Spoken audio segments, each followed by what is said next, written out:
Hey, how's it going, everyone? Just going to do a follow-up to the last video that I made, which is a rebuttal to the rebuttal for the Black Swan image/video. And so this one will be quicker, but I just want to explain to people why, this geometric horizon is such a sort of contentious issue and why the ballers are basically divorcing it. And so this is tongue-in-cheek, this, title slide, but I'm just going to, again, just go through a couple pictures just because I'm like a visual person. I like to see things along with the mathematics, but it's nuanced, but it's very important for us to know this as this debate becomes a bit more technical and in the details, in the weeds, that we know our opposition's argument. And so hopefully I'll clarify that if it's not already.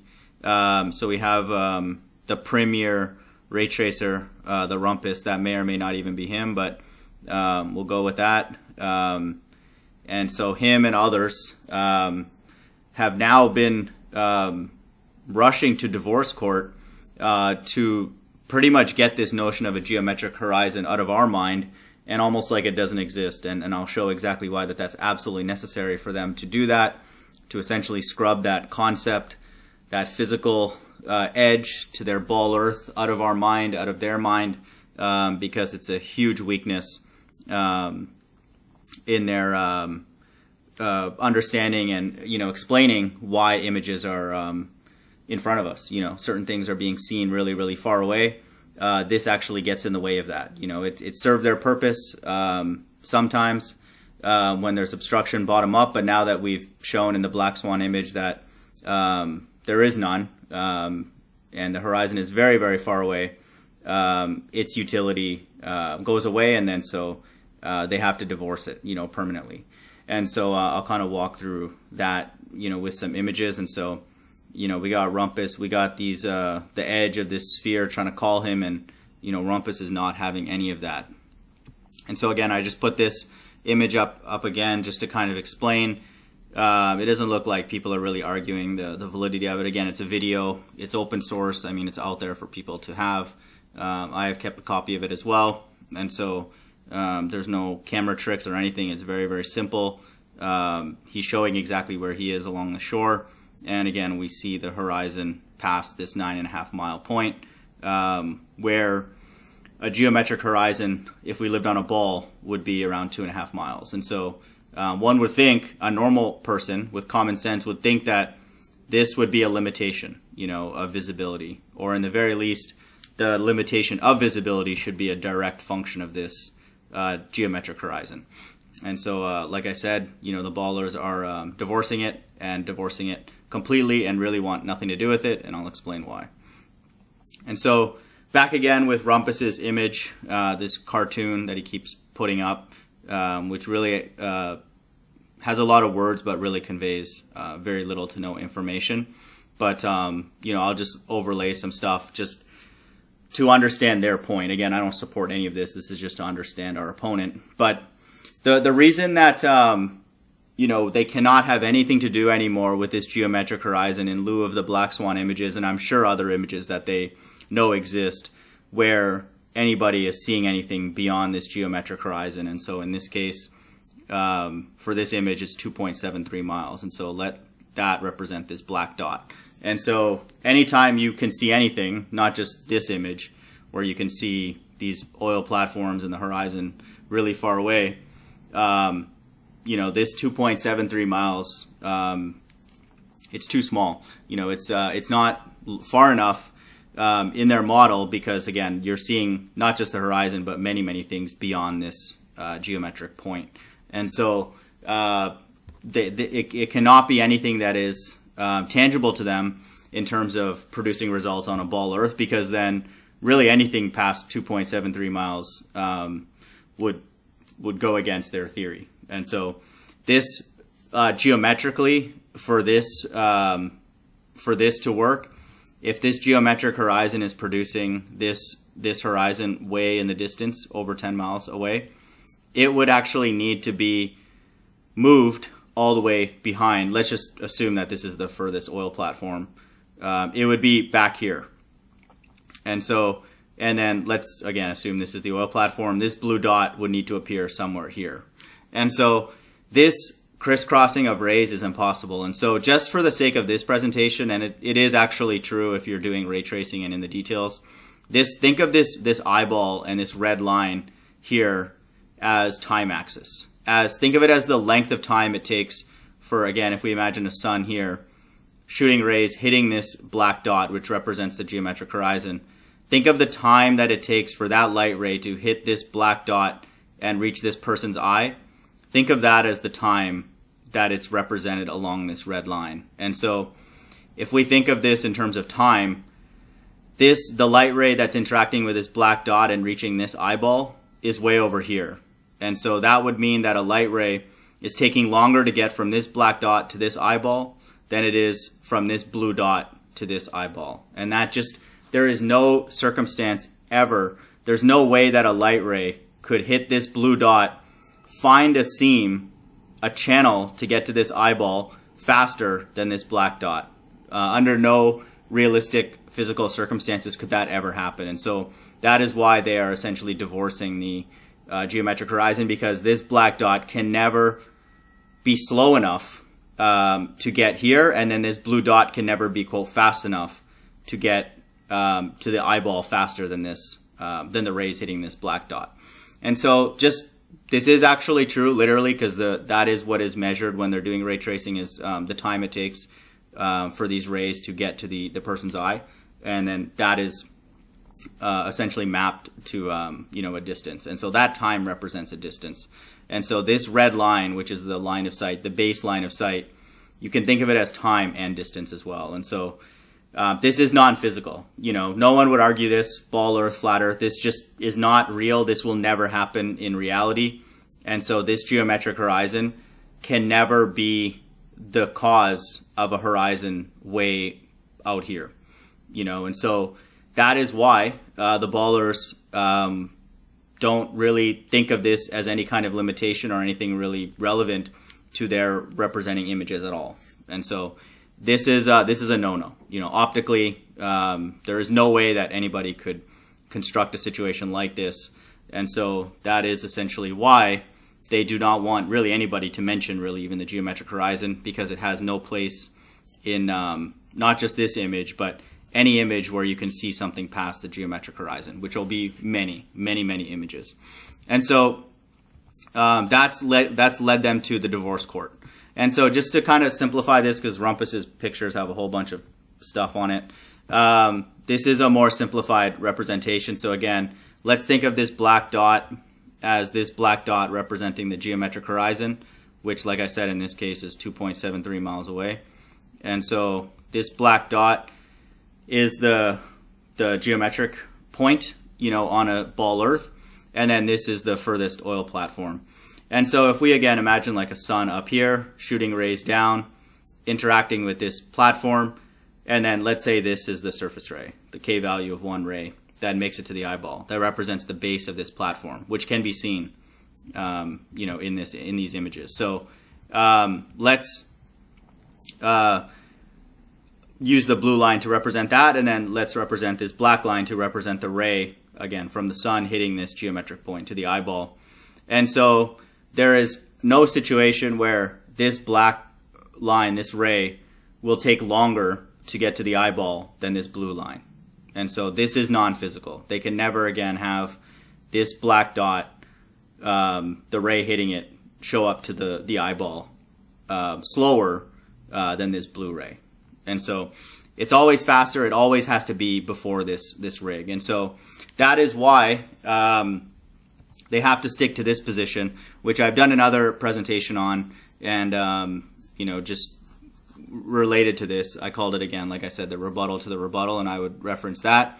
They have to stick to this concept that this is their version of looming. Again, this is not the technical definition of looming. This is just Rumpus's gibberish, basically, that every point along this fictitious ball earth is being, quote, loomed up to this line of sight, which for us just represents, like the flat earth, and just the base level of what we can see in the distance, the lowest point from the observer all the way out. And so this lifting up of this point, which obviously this eye itself does not have the ability to see around a curve, but it does if the light ray interacting with this blue line is able to curve around the Earth, and same with this black dot. And so that's what this red line represents. It's after all the ray tracing has been done and the dust settles, this is what can be seen, and then anything that makes it to this red line and above, the user will be able to render it with the camera or with their own eyesight. So this is their position, and they really have no choice. They have to go to this stance, here, because again, anything that can be seen in any image past the geometric horizon,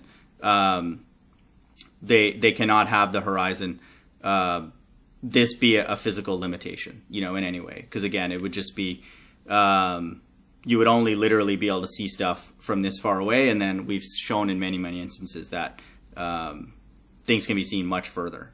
And so this is their position. They're going to keep holding to this. There's no reason for them to not. They have no choice, really, is to just say that every point along ball Earth, it represents an opportunity for a light ray to come and hit it and then curve around the Earth and make it to the eyeball, whether it's the geometric horizon, whether it's this apparent horizon, whether it's this lighthouse, whether it's an oil rig or anything along this curve is fair game for a light ray to come, or groups of light rays to come and curve and traverse around Earth curve and make it to this eyeball.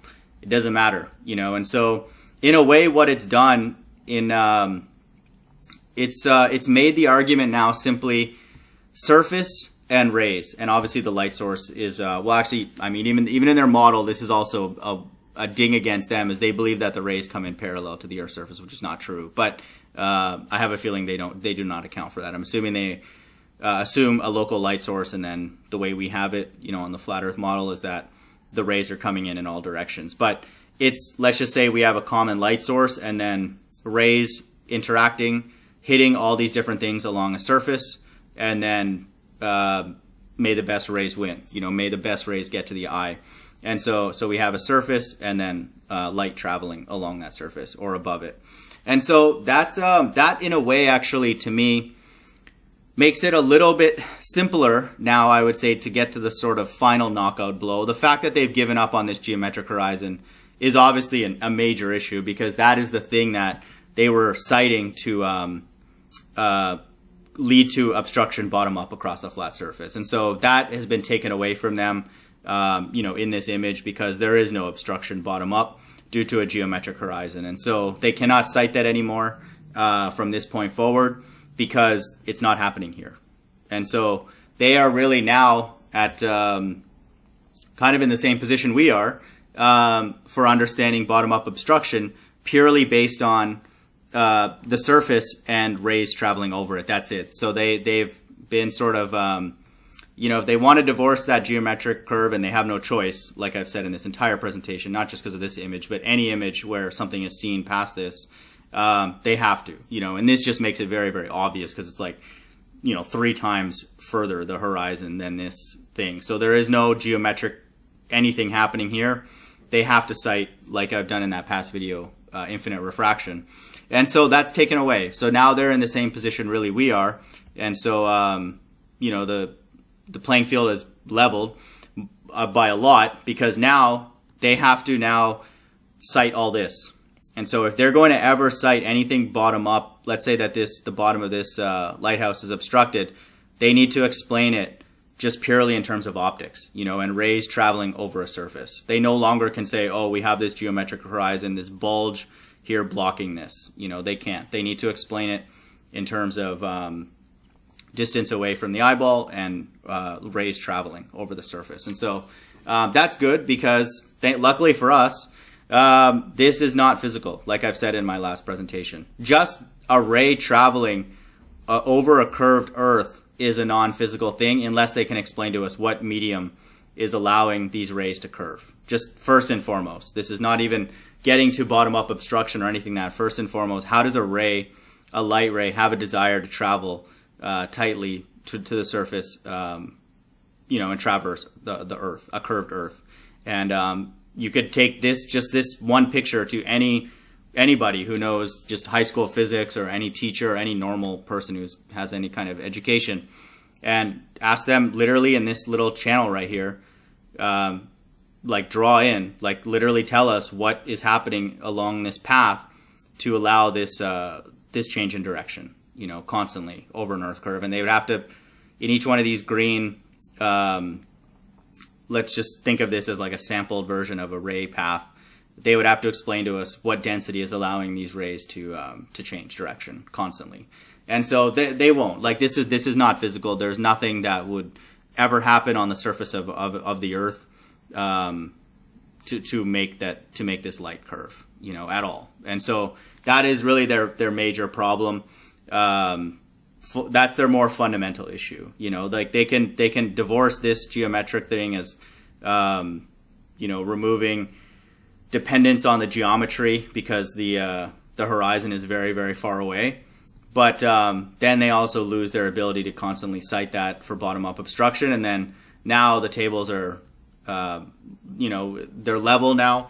The playing field is level now. And so now they need to explain to us, before we even get into a debate about what's happening bottom-up and all that, they need to explain to us how rays can even curve like this, because that's not natural. They need to explain the medium that, will allow this curvature. And so we have the luxury, I guess, to be flat earthers, to know that rays travel on their own, just in straight lines, unless there's a reason for them to not do that. And so that is the way light is. That's just, no one would argue that. And so whenever Rumpus draws anything on these silly diagrams, he'll always draw a tangent, to this surface. And so that's the way it starts. It starts straight, and then he needs to make up a story to explain, how these rays are actually curving. And that's the story that we need to hear, and so they won't have an answer. It will not make sense. There's absolutely no way that the density is changing at all these points along this ray path, because Rumpus's assumptions are actually from surface out. So he'll assume a density here, and then another density here, and another density, and he'll make a density gradient, from the surface of the Earth outwards.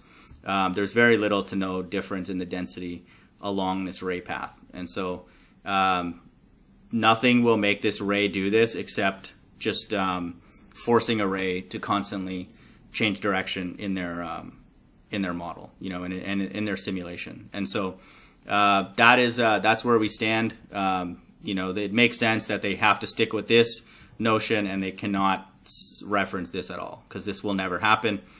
This ray will never slow down enough to allow this blue one to get to this line faster than that one. That will just literally never happen. And so for people, just kind of keep this in mind, especially for people who interact with Rumpus, and I know that not many people do, because he's just not a pleasant person to interact with. And he's not pleasant because he's telling a lie. If he was telling something true that we could go and figure out and verify on our own, he wouldn't be annoying after a while, because he'd be like, oh yeah, okay, damn, like he's saying this over and over, and then I checked it, and then it worked. And so it would be less irritating. He's still definitely